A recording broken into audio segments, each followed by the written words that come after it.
Hello and welcome back to the Innsmouth Case with me, Bardon. So we've found Tabitha, or actually not Tabitha, Evelyn, but we knew from one of the other ones that we did. We knew that the woman who was posing as her mother wasn't really her mother. She was just someone who was luring people who wouldn't be missed to Innsmouth so that they could be sacrificed. So we knew that much.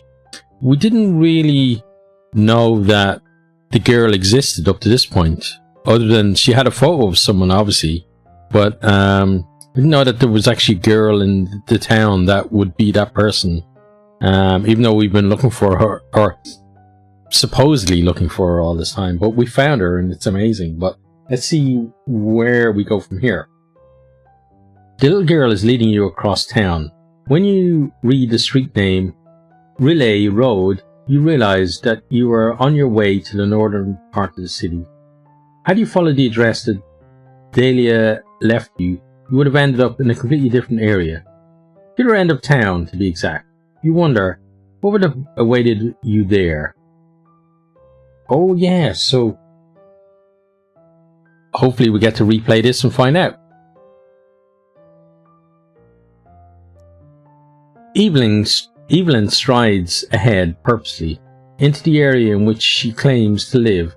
Apart from the two of you, there is no one else on the street.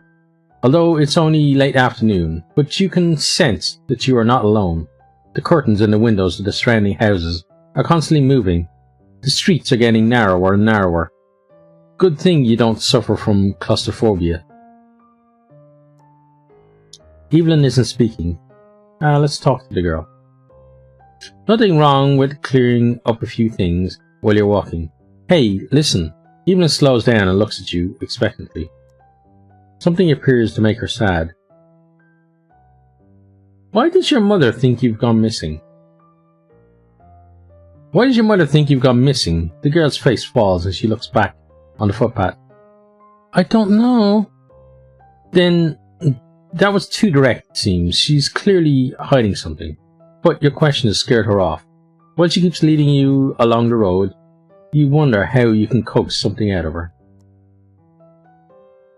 Here we are. By now you've left the narrow alley of Old Town and you're standing in front of a wonky metal fence. Behind it, an old-fashioned maison on a little hill. A surprisingly grand property, considering that in the rest of the town people appear to live like sardines. Evelyn and you stand in front of the little while. Yeah, neither of these I think is good, so just let's go. Right, shall we go in? Evelyn nods bravely. She fishes around in her pocket and gets out a small set of keys with two shiny golden keys. She takes the larger one of the two and puts it into the lock of the gate. A bit rusty, she says apologetically. Despite the fact that she must have opened the gate many times, Evelyn needs a few attempts to finally open it. After it finally makes a loud clicking sound, the girl pushes down a massive door handle and the gate swings open. The gravel makes a crunching sound under your shoes. You've made it halfway to the house when you start to consider a few things. In a few seconds you will see Dahlia Marsh again. Duplicitous Dahlia Marsh. A shiver runs down your spine. It's not going to be her at the door. Evelyn is already walking up the stairs to the porch and is nearly at the door. Enter with her, or wait a second. Let's go in. We're curious. I want to see if Evelyn is in on the whole thing as well, though. The girl puts the second key of the covenant into the lock and turns it around. The door is open with a creak. The beams of the walls growl deeply and menacingly, as if you were standing in front of the mouth of a lion. Evelyn gropes for something in the darkness. You can hear a soft click, and the corridor is flooded with light. The entrance area of the house alone offers so much space that a smaller house could fit inside. A wide white lacquered staircase leads up to the higher floor. Your steps are commented on by groaning floorboards. "Mother?" the little girl cries loudly into the house. The clinking of glass, the ever-accelerating sound of high heels. A light goes on in the room next door, and shortly afterwards the door is opened wide. The backlight gives Dahlia Marsh's face demonic features. When her gaze falls on her daughter, her eyes reflect anger. When she sees you, horror. I wonder if all mothers in Innsmouth react in this way when they are reunited with their lost daughters. You...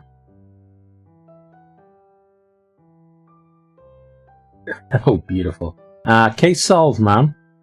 Case solved, ma'am. The expression of outright horror is still on Delia's face. My little girl looks up, worried at her mother.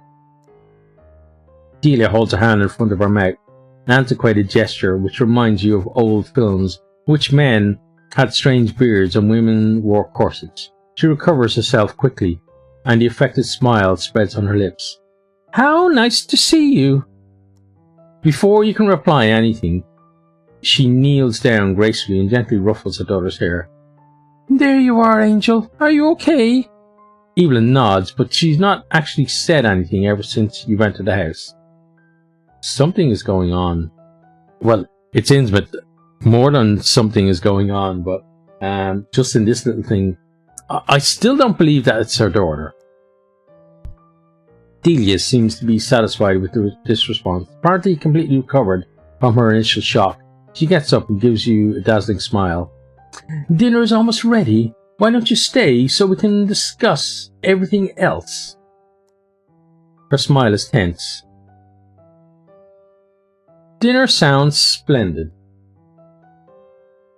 A bonus for a solved case and a free meal. If only you'd brought your Tupperware.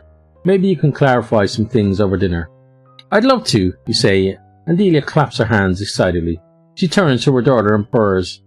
"Darling, please go to your room. I'll bring up your food later." The girl rushes up the stairs. The time has come. Only you and Delia. She absentmindedly strokes her hand over her décolleté.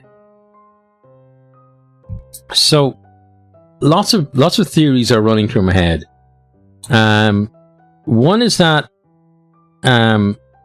we've arrived home and the daughter knows that's not her mother and is surprised that she's in her house, and the mother's probably tied up somewhere. Next one is daughter knows who she is and is again surprised she's in her house, but she's worried about because she knows who she is and what she does. Next one is it's her real daughter, but she doesn't know what's going on with the abductions. And then next one, she knows it's her real mother or her fake mother, but the girl is in on the abductions. So a lot of, and there's more possibilities, I'm sure, but let's keep going. "Please come through to the dining room." Let's follow her. You follow Delia through the house. The property already looked grand from the outside, but it's even more impressive inside and looks even bigger.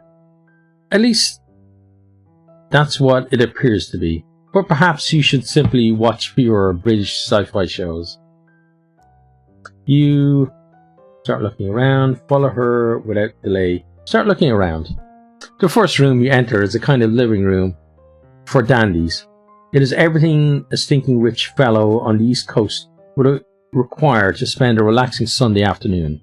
Bookcases that reach up to the ceiling, a whiskey bar, a lit fireplace with wing chairs close by, and of course a conservatory where you can stand and swing your whiskey glass while watching the seagulls outside. Okay, so I'm going to end this one here, and we'll do the dinner and whatever comes after next time.